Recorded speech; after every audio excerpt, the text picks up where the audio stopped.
धर्मपुर गांव में एक गरीब किसान रामू अपने परिवार के साथ रहता था। उसका जीवन कठिनाइयों से भरा था।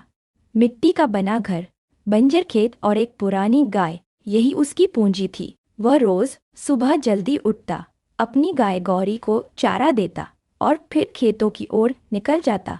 उसकी 2 छोटे बच्चे थे और पत्नी सीता घर संभालती। गौरी रामू के लिए केवल एक गाय नहीं थी, वह उसकी सबसे प्यारी साथी थी।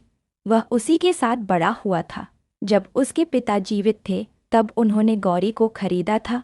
गौरी ने न सिर्फ रामू के बचपन की यादें संजो रखी थी, बल्कि अब भी वह पूरे परिवार को दूध देती थी, जिससे उनका गुजारा चलता था।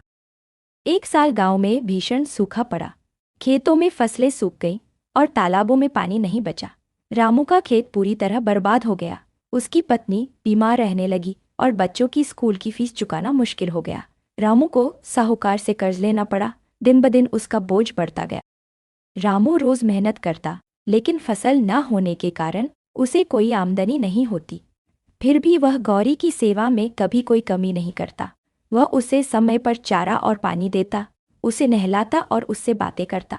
गौरी जैसे उसकी दुख भरी जिंदगी में उम्मीद की किरण। एक दिन गांव में एक अमीर व्यापारी आया।